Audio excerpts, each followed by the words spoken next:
আমাদের যতই কাজ থাকুক না কেন আমরা বিকেলবেলা ঘুরতে বের হই। আজ প্রচণ্ড বৃষ্টি হচ্ছিল, তারপরও আমি বাসা থেকে বের হয়ে গেছি। আমার বন্ধু এই যে দাঁড়ায় রয়েছে তার বাসার সামনে। আস্তে আস্তে করে আমিও বন্ধুর কাছে চলে যাচ্ছি। আমরা প্রত্যেক দিন আমরা ঘুরতে বের হই। এই যে আমরা দুজন একসাথে হলাম, এখন আমরা পদ্মবিলে ঘুরতে যাব। জায়গাটা খুবই অসাধারণ। দুজনে গল্প করতে করতে যাচ্ছি। বৃষ্টিও পড়ছিল গুড়ি গুড়ি। রাস্তাটা অসম্ভব সুন্দর ছিল, দেখতেও খুব ভালো লাগে। নতুন রাস্তা তৈরি করতেছে, দুই পাশে গাছপালা, দেখতেও খুব সুন্দর। আস্তে আস্তে হেঁটে হেঁটে যাচ্ছি আমরা দুইজনে, আর গল্প করতে করতে যাচ্ছি। আমাদের যতই সমস্যা থাকুক না কেন আমরা একসাথে ফ্রি হয়ে তারপরে আমরা ঘুরতে বের হই বিকেলবেলা। আর এই ওয়েদারটা ছিল হালকা বৃষ্টি বৃষ্টি ভাব, অসাধারণ একটা মুহূর্ত। আর জায়গাটা কিন্তু খুবই সুন্দর, আপনারা দেখতে পারবেন।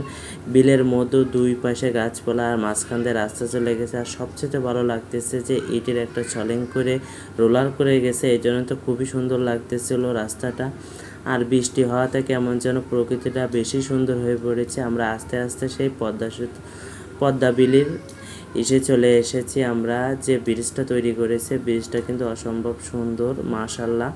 আর এই ব্রিজ দেখে কিন্তু একবার যাতায়াত করবে আপনার তেরোখাতা থেকে খুলনা যত মানুষ এই ব্রিজ থেকে যাতায়াত করতে পারবে। শুধু একবার ভিউটা দেখেন, অনেক সুন্দর। আর ভিডিওটা দেখে কিন্তু ওইভাবে তো বুঝতে পারবে না, আসলে জায়গাটা কিন্তু অসাধারণ।